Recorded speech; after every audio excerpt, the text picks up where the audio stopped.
Hello दोस्तों, मैं विक्रांत आपका आपके YouTube channel study with Vikrant में स्वागत करता हूं। और दोस्तों, आज हम देखेंगे 10 महत्वपूर्ण प्रश्न और जो परीक्षाओं में पूछे जाते रहे हैं उन्हें हम देखेंगे। और ये सभी 10 प्रश्न जीके और जीएस की हैं। तो दोस्तों, इन सभी प्रश्नों को आपको ध्यान से पढ़ना है। आप पढ़ने के बाद इसे आपको फिर से एक बार देख करके दोबारा रिवाइज करके देखना है। दोस्तों, इस प्रकार से आपको सभी याद हो जाएंगे। और दोस्तों, इसमें से सभी प्रश्न पूछे गए हैं पिछले परीक्षाओं में, उन्हीं प्रश्नों को हमने लिया है।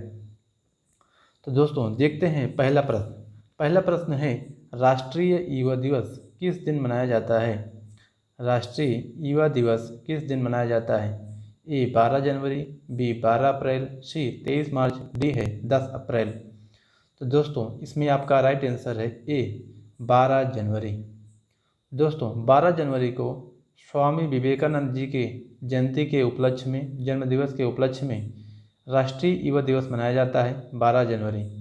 तो 12 जनवरी को राष्ट्रीय युवा दिवस स्वामी विवेकानंद जी की स्मृति में मनाया जाता है। और इसमें हम अन्य प्रश्न क्वेश्चन देखें तो सी है 23 मार्च। 23 मार्च को शहीद दिवस मनाया जाता है। दोस्तों, भारत में शहीद दिवस मनाया जाता है क्योंकि इस दिन राजगुरु सुखदेव भगत सिंह जी को फांसी की सज़ा सुनाई गई थी। तो इसी के उपलक्ष्य में उस दिन हम शहीद दिवस मनाते हैं। अब दूसरा क्वेश्चन आते हैं।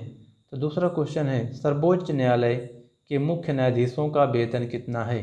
तो दोस्तों, यहाँ पर ध्यान रखना है कि सर्वोच्च न्यायालय है और इसमें मुख्य न्यायाधीश हैं।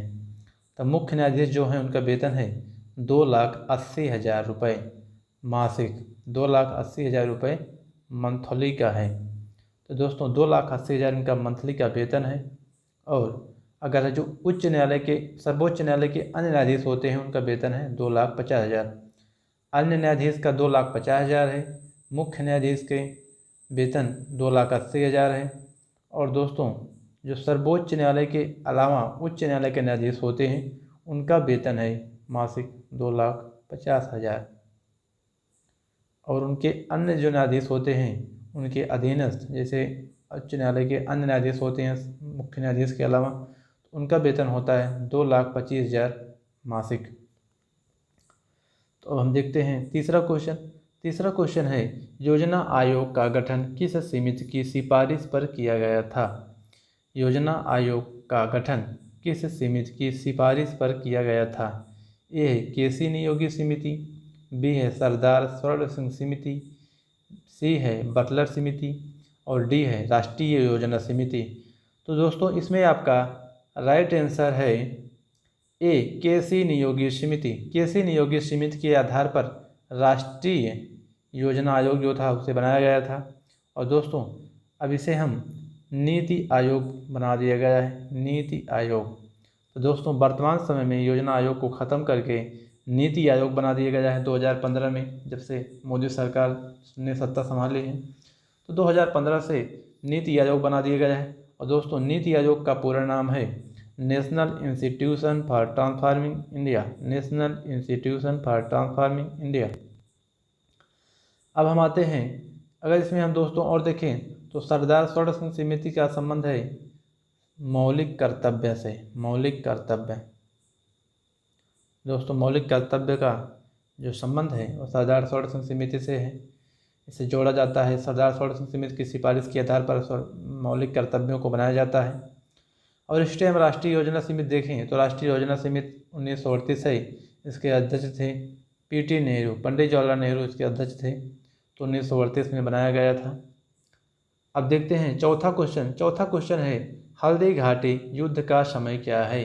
तो दोस्तों, हल्दी घाटी का युद्ध किस समय हुआ था, किस ईस्वी में हुआ था? तो हल्दी घाटी युद्ध हुआ था 1576 ईस्वी में, 1576 ईस्वी में हुआ था हल्दी घाटी का युद्ध अकबर के और साथ और महाराणा प्रताप जी के साथ। दोस्तों, आप जानते हैं कि महाराणा प्रताप ने घास की रोटी खाई थी उस समय जब युद्ध में हार गए थे। तो उस समय बहुत पूरा उनको कोई साथ नहीं देने वाला था। तो उस समय बहुत कठिन परिस्थितियों में महाराणा प्रताप जी युद्ध में लड़ते रहे। और हम अगर देखें तो बी का देखें, जो बी है 1565 में, तो 1565 में दोस्तों हुआ है तलीकोटा का युद्ध।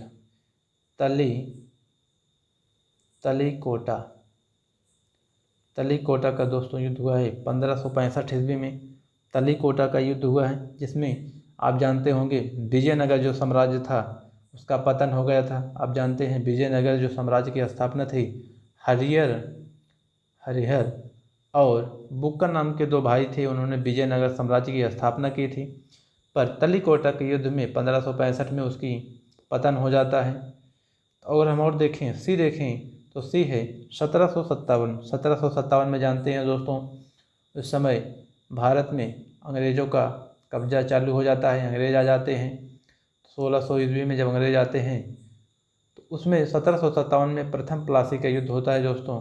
प्लासी के युद्ध से भी निश्चित हो जाता है कि भारत में अब कौन राज करेगा। तो इसमें पंजाब जो बंगाल के नवाब थे सिराजुद्दौला की हार होती है। और पंजाब जो इंग्लैंड के नवाब थे, अंग्रेज थे इंग्लैंड के जो थे आए थे कमांडर, उनकी जीत होती है, जिससे अब बंगाल में पुनः एक अंग्रेजी सत्ता स्थापित हो जाती है। तो इस प्रकार से भारत में अंग्रेज़ों की नीति चालू हो जाती है। और डी है 1760। तो 1760 में दोस्तों वाडीवास का युद्ध हुआ था।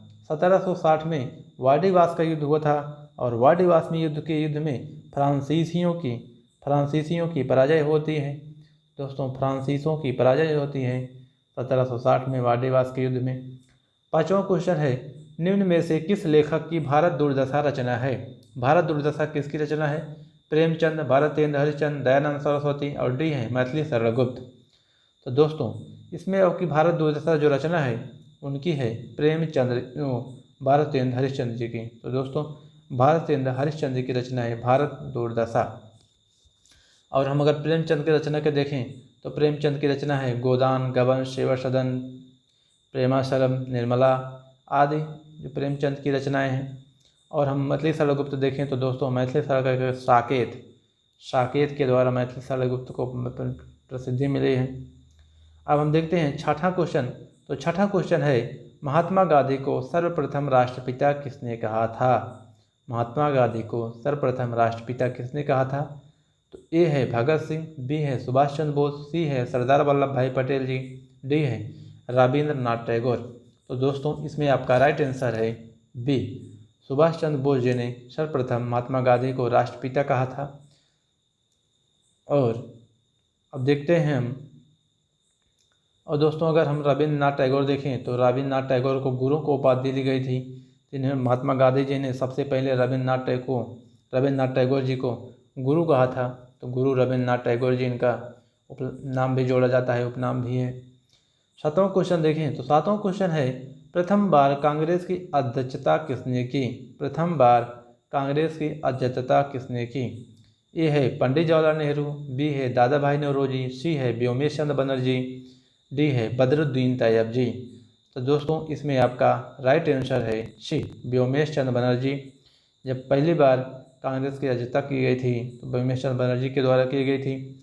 और दोस्तों पहले जो अध्यक्षता हुई थी उसका स्थान था महाराष्ट्र बम्बई, जो बम्बई था उसमें हुआ था प्रथम अधिवेशन कांग्रेस की। और कांग्रेस की जो दोस्तों स्थापना की थी वो अंग्रेज सैनिक थे, वो एक अंग्रेजी थे, अमेरिकन थे, उनका नाम था ए.ओ. ह्यूम थे, जो उन्होंने कांग्रेस की स्थापना की थी।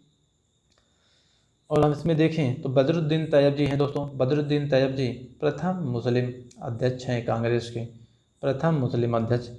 और दोस्तों दादा भाई के नौरोजी को देखें तो दादा भाई अनपावर्टी ब्रिटिश रूल इन इंडिया, दोस्तों इनकी एक पुस्तक है जो इकोनॉमी पर बेस्ड है, इकोनॉमी पर आधारित है। और उन्होंने सर्वप्रथम भारत की आय की गणना की थी, प्रति व्यक्ति की वो 21 रुपये थी। तो सर्वप्रथम आय की जो गणना की थी उन्होंने दादा भाई नौरोजी जी ने की थी। और उनकी पुस्तक है un British poverty rule in India. इसे आप अवश्य याद रखें दोस्तों, परीक्षाओं में पूछा गया है, एसएससी की परीक्षाओं में कई बार पूछा गया कि दादा भाई नौरोजी की कौन पुस्तक है। और 8वां क्वेश्चन है सती प्रथा पर प्रतिबंध किसने लगाया? लॉर्ड कार्जन ने, लॉर्ड विलियम बेंटिंक ने और इरविन ने, एलन बरो ने।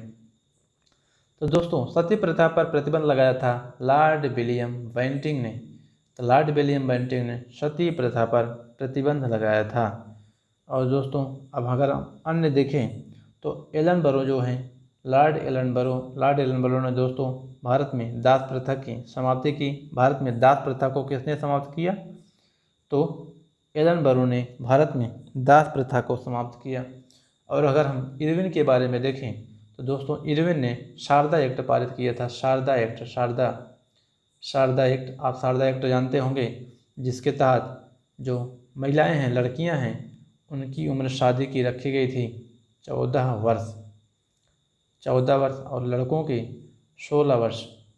तो दोस्तों लड़की की उम्र 14 वर्ष और लड़कों की उम्र 16 वर्ष रखी गई थी शारदा एक्ट के तहत। और शारदा एक्ट को किसने लगाया था? इरविन ने।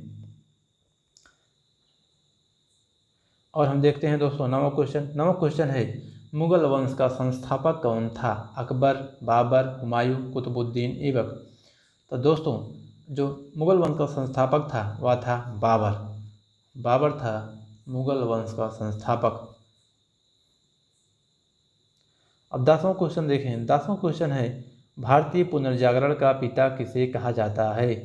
भारतीय पुनर्जागरण का पिता किसे कहा जाता है? ए है स्वामी विवेकानंद, बी है दयानंद सरस्वती, सी है राजा राम मोहन राय, डी है बाल गंगाधर तिलक। तो दोस्तों इसमें आपका राइट आंसर है सी, राजा राम मोहन राय जी को भारतीय पुनर्जागरण का पिता कहा जाता है।